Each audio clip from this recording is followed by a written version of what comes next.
യേശു തമ്പുരാന്റെ പരിശുദ്ധ നാമമായിട്ട് പെരുമാറാം.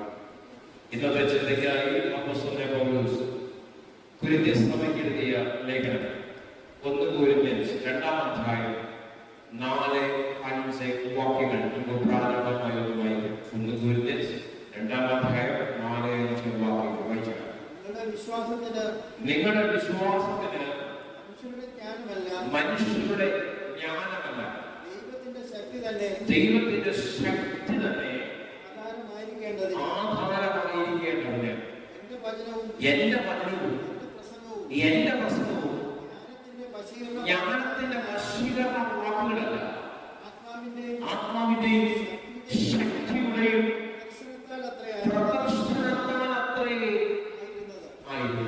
പൗലോസ് പറയുക ഈ ഒരു വിഷയം ഇതിനെ ബേസ് ചെയ്ത് മാത്രമുള്ള ശുശ്രൂഷ അനുഭവപ്പെടുന്നതാണ്.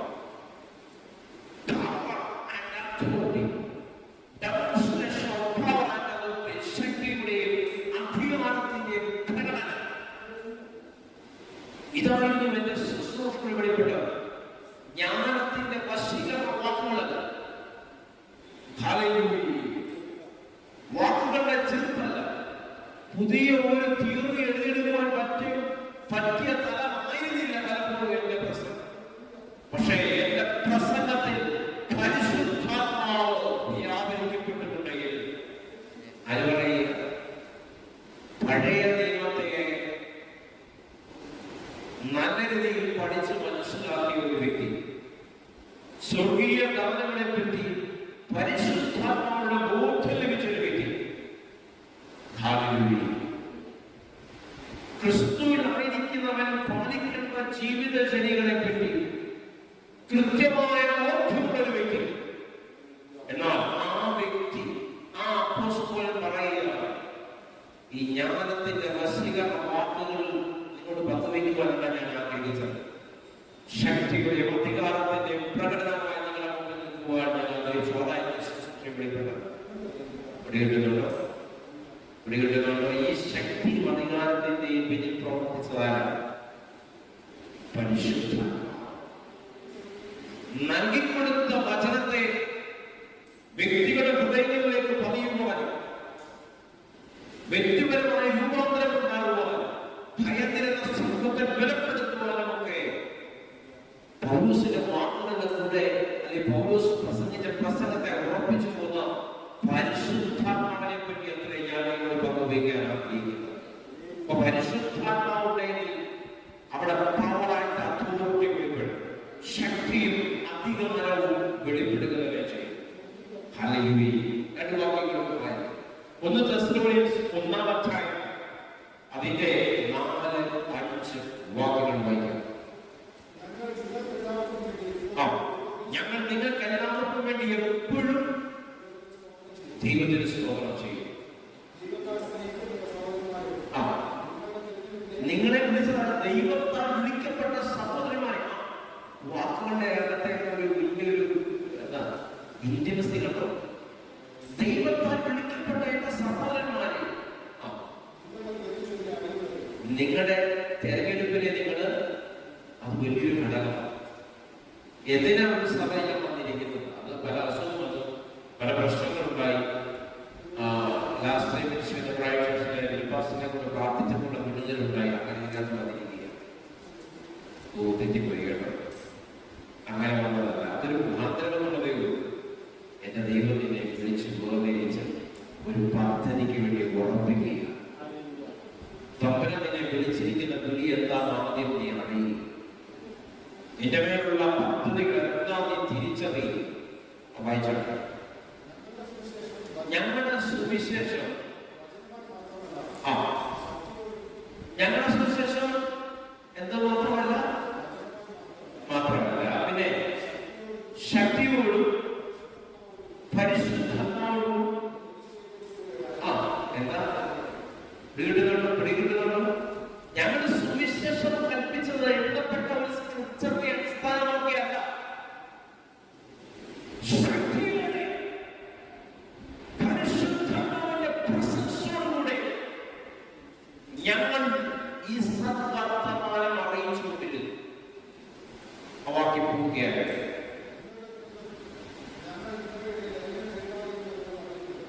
നിങ്ങളുടെ ഞങ്ങൾ എങ്ങനെ പെരുമാറിയെന്ന് പറഞ്ഞാൽ ഞങ്ങളുടെ സാക്ഷ്യം എന്താണെന്ന് അറിയാമല്ലോ. ഞങ്ങൾ പറയുന്നതും പ്രസംഗിക്കുന്നതും തമ്മിലൊക്കെ എന്തെങ്കിലും അല്ലെങ്കിൽ പ്രസംഗിക്കുന്നതും പ്രവർത്തിക്കുന്നതും തമ്മിലുള്ള ബന്ധമില്ലായ്മ നിങ്ങൾ നല്ലോണം അറിയാമല്ലോ. ഞങ്ങളെ പറ്റി കൃത്യമായിട്ട് അറിയാവുന്നവരല്ലേ നിങ്ങൾ. മനസ്സിലാക്കുന്നവരുടെ വാക്യം പൂർത്തിയായി യോഹന്നാന്റെ സുവിശേഷം 16-ാം അധ്യായം അതിന്റെ 13 മുതൽ 15 വരെയുള്ള വാക്യം. യോഹന്നാൻ 16:13 മുതൽ 15 വരെയുള്ള വാക്യം. സത്യത്തിന്റെ ആത്മാവ് വരുമ്പോഴും അവൻ നിങ്ങളെ സകല സത്യത്തിലും വഴിതെടുക്കും. ഇവിടെ അപ്പോസ്തലനായ പൗലോസ് കൊരിന്ത്യർ സഭയ്ക്കും തെസ്സലോനിക്ക സഭയ്ക്കും ഒക്കെ ലേഖനം എഴുതുമ്പോൾ പരിശുദ്ധാത്മാവിന്റെ ശക്തിയെപ്പറ്റി വളരെ വ്യക്തമായി പ്രതിപാദിച്ചിരിക്കുന്ന വിഷയങ്ങൾ വായിച്ചു. ഈ പരിശുദ്ധാത്മാവ് ഏതെങ്കിലും കുറെ വ്യക്തികൾക്ക് വേണ്ടി മാത്രമുള്ളതാണ്. എന്താ ഈ പരിശുദ്ധാത്മാവിന്റെ ധർമ്മം?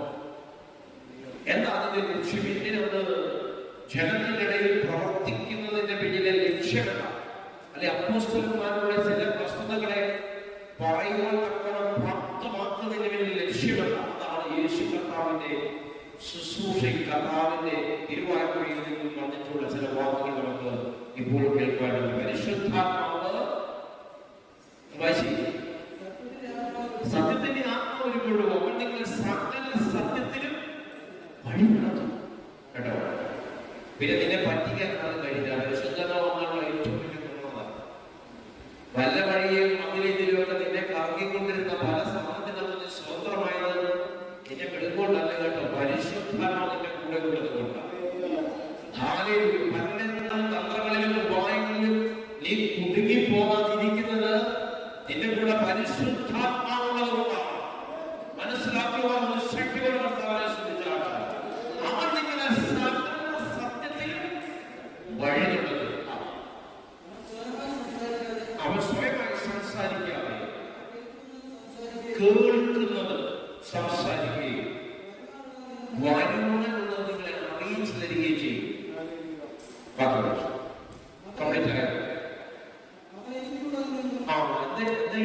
എനിക്കുള്ളതിൽ നിന്ന് നിങ്ങൾക്ക് അറിയിച്ചു തരും. എന്നെ മഹത്വപ്പെടുത്തും. അതെന്താ ഈ പറഞ്ഞത്? 15 എന്താ കൺഫ്യൂഷൻ? യേശുവിനെ നമ്മൾ എടുത്ത് പരിശുദ്ധാത്മാവ് അറിയിച്ചു തരും. അപ്പൊ പിതാവിന്റെ പ്രസക്തിയില്ലേ? ഓക്കെ, വായിച്ചു. പിതാവിനുള്ളത് ഒക്കെ എനിക്കുള്ളത്. അതായത് ഞാൻ പിതാവിന് രണ്ടല്ല. എന്റെ ഉള്ളിൽ എന്താണോ ഇരിക്കുന്നത് ആ പിതാവിനകത്ത് ഇരിക്കുന്നത്. അതുകൊണ്ടത്ര ഞാൻ നിങ്ങളോട് പറഞ്ഞു എനിക്കുള്ളത് അവൻ നിങ്ങളോട് അറിയിച്ചു തരും. വീടുന്നുണ്ടോ? മനസ്സിലാക്കുന്നത് കർത്താവിനെ ശ്രദ്ധിച്ചാണ്. സത്യത്തിന്റെ ആത്മാവ് വരുമ്പോൾ അവൻ നിങ്ങളെ സകല സത്യത്തിനും വഴി നടത്തും. യേശു കർത്താവ് പദ്ധതിയിടുന്ന വസ്തുതകളെ കൃത്യമായി ജനത്തിലേക്ക് സഭയിൽ പരിശുദ്ധാത്മാവ് ശക്തിയോടെ നിലകൊള്ളുന്നു. മനസ്സിലാക്കുന്ന കർത്താവിനെ ശ്രദ്ധിച്ചാണ്. അപ്പൊ ആ സത്യത്തിന്റെ ആത്മാവ് നിറയപ്പെട്ട പൗലോസ് എഴുതിയ ലേഖനങ്ങളാണ് നമുക്ക് വായിച്ചത്.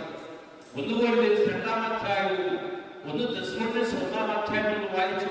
പരിശുദ്ധാത്മാവിനടുത്ത് ശക്തിയും അധികാരവുമുണ്ട്. ഞങ്ങൾ ആ പ്രാഗൽഭ്യത്തോടാണ് നിങ്ങളോട് വർത്തമാനം അറിയിച്ചത്. ഈ സുവിശേഷം നിങ്ങൾ അറിയിച്ചതിന്റെ പിന്നിലെ വസ്തുത,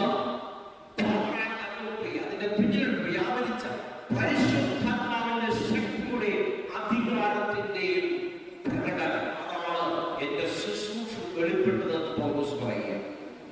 മനസ്സിലാക്കുന്നത് കർത്താവിനെ ശ്രദ്ധിച്ചാണ്. കാരണം ഈ പരിശുദ്ധാത്മാവിൽ നിറയപ്പെട്ടത് ഞാൻ പ്രസ്താവിക്കുമ്പോൾ യേശു കർത്താവ് പറഞ്ഞ അവൻ നിങ്ങളെ സകല സത്യത്തിൽ വഴി നടത്തും. പിന്നെ നിന്നെ കൊടുക്കുക, നിന്നെ ഒതുക്കി കളയുക ഒരു സംഘശക്തികൾക്കും സംഘടനാ ബന്ധങ്ങൾക്കും ലോകപ്രകാരമുള്ള ഒരു സംവിധാനങ്ങളും കഴിയത്തില്ലെന്ന് എന്റെ തമ്പുരാൻ പ്രത്യേകം വിളിച്ചു പറയും. പരിശുദ്ധാത്മാവിന്റെ ശക്തിയെ ക്വസ്റ്റ്യൻ ചെയ്യുക, അതിന് വിരോധമായി എഴുന്നേൽക്കുക, അതിനെ തച്ചുടയ്ക്കുക ലോകത്തിലെ ഒരു ശക്തിക്ക് കഴിയത്തില്ലെന്ന് യേശുവിന്റെ നാമത്തിൽ ഞാൻ പ്രഖ്യാപിക്കുക. എവിടെയും തച്ചുടയ്ക്കാൻ ശ്രമിച്ചു ആ ദേശങ്ങൾ, സമൂഹങ്ങൾ ഈ നാമത്തിൽ തന്നെ പിടിക്കപ്പെടുന്നത് നമ്മൾ കണ്ടിട്ടുണ്ട്. അത് ലോക ചരിത്രത്തിലെ അതിന്റെ സ്വർണ്ണ ലിപിയിൽ എഴുതപ്പെട്ട ചില വസ്തുതകൾ പരിശോധിക്കുന്നവർക്കറിയാം. സ്തോത്രം. തുടർന്ന് അപ്പോസ്തലപ്രവൃത്തി 4-ാം അധ്യായത്തിന്റെ 31-ാം വാക്യം വായിച്ചാണ്. അപ്പോസ്തലപ്രവൃത്തി 4:31 വായിച്ചാണ്.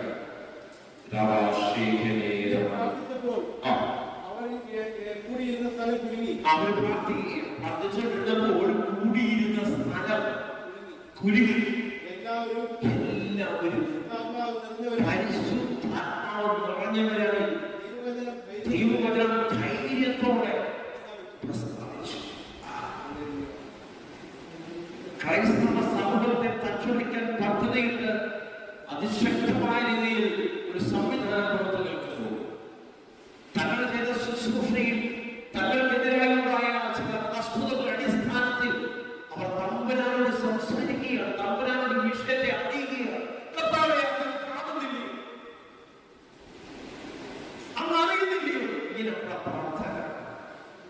ഇങ്ങനെ അവരുടെ കാര്യങ്ങൾ പറഞ്ഞുകൊണ്ടിരുന്നപ്പോൾ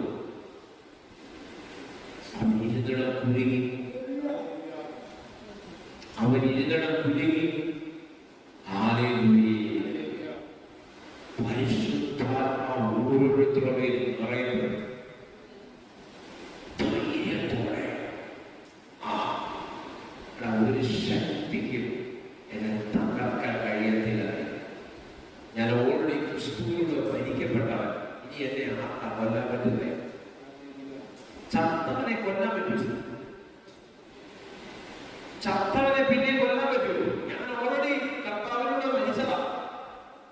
അടക്കപ്പെട്ട് ഉയർത്തെഴുന്നേറ്റ എന്റെ മേൽ വ്യാപരിക്കുന്ന റിസറക്ഷൻ പവർ, അഭിവൃദ്ധിയുള്ള ശക്തി, അതിനെ ചോദ്യം ചെയ്യാൻ തടയുവാൻ ലോകത്തിലെ ഒരു ശക്തി കഴിയത്തില്ലെന്ന് ഹൃദയത്തിൽ വിശ്വസിച്ച് അതിനെ കൊണ്ട് വിളിച്ചു പറഞ്ഞ് പ്രവർത്തന മുഖത്തേക്ക് അല്ലെങ്കിൽ കർമ്മപഥത്തിലേക്ക് ചുവടുവയ്ക്കുവാൻ നിങ്ങൾ ഓരോരുത്തർക്കും ഇടയാകട്ടെ എന്ന് ഞാൻ പ്രാർത്ഥിക്കുകയാണ്. അവർ ധൈര്യത്തോടെ വചനം, അതിശക്തിയോടെ വചനം മറ്റുള്ളവർ പ്രസ്താവിച്ചു. പേടിച്ച് കോട്ടയിൽ നിന്നൊക്കെ പറയുന്ന ചില സാഹചര്യമില്ലേ? അയ്യോ എന്നോ വിഷയങ്ങളാണ്. ഈ വിഷയത്തിൽ പിന്നെ തിരുത്താൻ പറ്റുന്നില്ല. ആദ്യം നീ തിരിച്ചറിയുക. ഇന്ന് നിനക്ക് പ്രതികൂലമായി നിൽക്കുന്നവർ നിന്റെ മുന്നിൽ വന്ന് കൊണ്ട് മാടാടുന്നവരെ അതിനൊക്കെ പലരും പല ക്രിറ്റിസിസങ്ങൾ, പല വിമർശനങ്ങൾ ചിലപ്പോൾ ഉയർത്തിയേക്കാം. ഈ പറയുന്ന വസ്തുതയോട് ഇന്റർനെറ്റിലവർക്ക് പല അഭിപ്രായങ്ങൾ പ്രകടിപ്പിക്കാൻ തോന്നിയേക്കാം. പക്ഷേ ഒരു വസ്തുതയാണ്, ഈ അഭിപ്രായം എന്തിട്ടാലും കർത്താവിന് വിരോധമായി, നിനക്ക് വിരോധമായി നിൽക്കുന്നവർ നിന്റെ മുമ്പാകെ മുട്ടും ഉണ്ടാക്കുന്നതല്ലേ.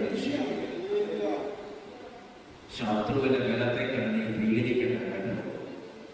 ശത്രു എത്ര ബലമുള്ളവനാണെങ്കിൽ ആ മരണത്തെ ജയിച്ചവൻ, ഗോപുരങ്ങളെ തകർത്തവൻ, അവനെന്റെ അകത്തിരിക്കുന്നു, അവനെന്റെ അകത്തിരിക്കുന്നു. ഹല്ലേലൂയ. എന്റെ പിതാവ് ഞാൻ ഒന്നായിരിക്കുന്ന പോലെ നിങ്ങളും ഞാനും ഒന്നാവേണ്ടതിന് ഇതാ ഞാൻ എന്റെ പിതാവിന്റെ സ്ഥലത്തിലേക്ക് കടന്നു പോവുകയാണ്.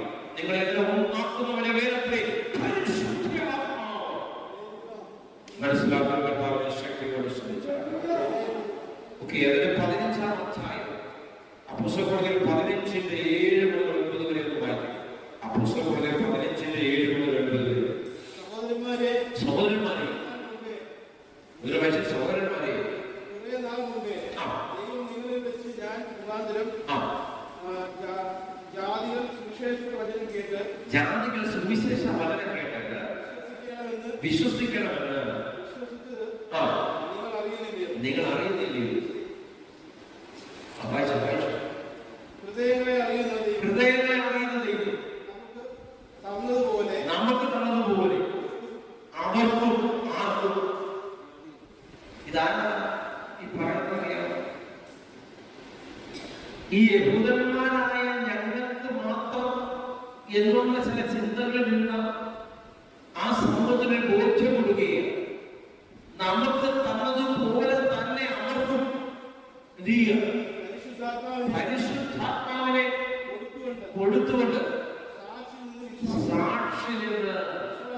വിശ്വാസത്താൽ ഹൃദയങ്ങളെ ശുദ്ധീകരിച്ചതിനാണ്. കേട്ടോ, ഹൃദയങ്ങളെ ശുദ്ധീകരിച്ചതിനാണ് നമുക്കും അവർക്കും തമ്മിൽ ഒരു വ്യത്യാസവുമില്ല.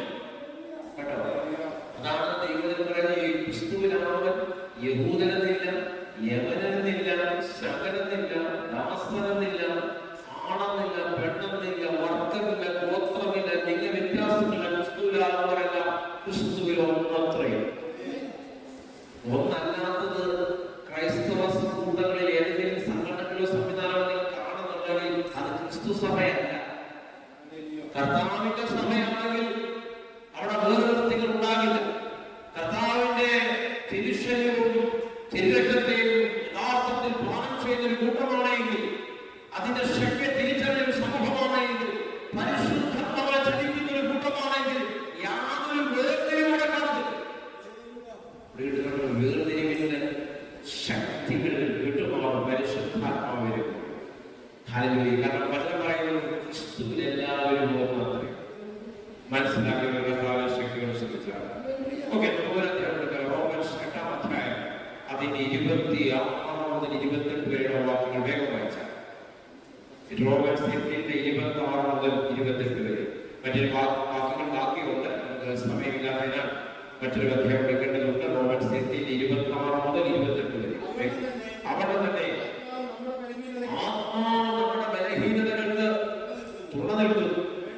വേണ്ടുപോലെ പ്രാർത്ഥിക്കേണ്ടത് എന്തെന്ന് നാം അറിയുന്നില്ലല്ലോ. ആത്മാവ് തന്നെ ഉച്ചരിച്ചുകൂടാത്ത ഞരക്കങ്ങളാൽ നമുക്ക് വേണ്ടി പക്ഷപാതം ചെയ്യുന്നു. വീണ്ടുകണ്ടോ, അന്യഭാഷയിൽ ഇരുന്ന് ആരാധിക്കുന്നവരെ ലോകം കളിയാക്കിക്കൊണ്ട് അവരുടെ വീട്ടിൽ ഇതെന്താണെന്ന്, ഇതെന്താണ് ഇതിന്റെ മർമ്മം നമുക്ക് പിടികിട്ടുന്നില്ലെന്നാൽ അകത്തിരിക്കുന്ന ആത്മാവ് നിന്റെ ശരീരത്തിന് വേണ്ടി, നിന്റെ അവസ്ഥകൾക്ക് വേണ്ടി, നിനക്ക് വേണ്ടി പക്ഷപാതം ചെയ്തുകൊണ്ടിരിക്കുകയാണ്.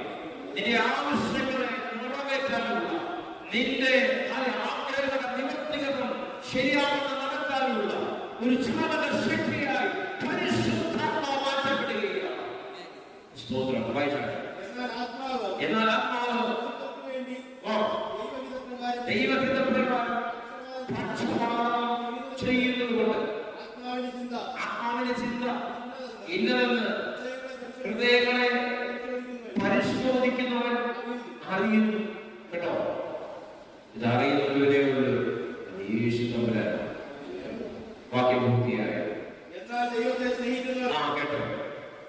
കേട്ടോ, ഈ ആത്മാവിന്റെ ശക്തിയാൽ തിരഞ്ഞെടുക്കപ്പെട്ട ദൈവസ്ഥലത്തിൽ നിന്ന് പ്രാർത്ഥിക്കുന്ന, ലോകത്തിന്റെ വാക്കിൽ പറഞ്ഞ ചലവല പറഞ്ഞുകൊണ്ടിരിക്കുന്ന ഈ ജനത്തെ പറ്റി വചനം പറയും. ദൈവത്തെ സ്നേഹിക്കുന്നവർക്ക്, നിർണയപ്രകാരം വിളിക്കപ്പെട്ടവർക്ക് തന്നെ സകലവും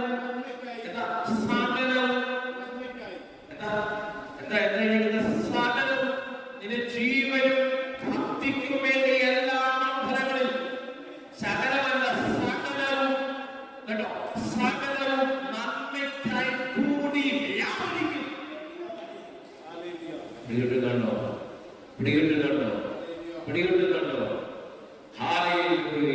എല്ലാവരും ദൈവസ്ഥിരത്തെ വിഷയം കേൾക്കാം.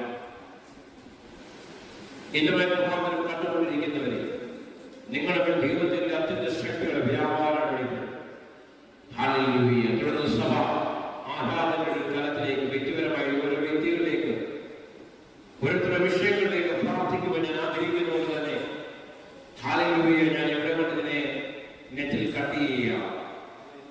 ഇന്നലെ മുഖാന്തരം കണ്ടുകൊണ്ടിരിക്കുന്നവർ അവരുടെ ജീവിതത്തിൽ ഈ കേട്ട വചനമനുസരിച്ച് വലിയൊരു വിടുതലുണ്ടാകട്ടെ എന്ന് പ്രാർത്ഥിക്കുന്നു. ദൈവത്തിന്റെ അത്യന്ത ശക്തിയുടെ വ്യാപാരം അവരുടെ ജീവിതത്തിൽ ഇറങ്ങട്ടെ എന്ന് പ്രാർത്ഥിക്കുന്നു. കർത്താവിന്റെ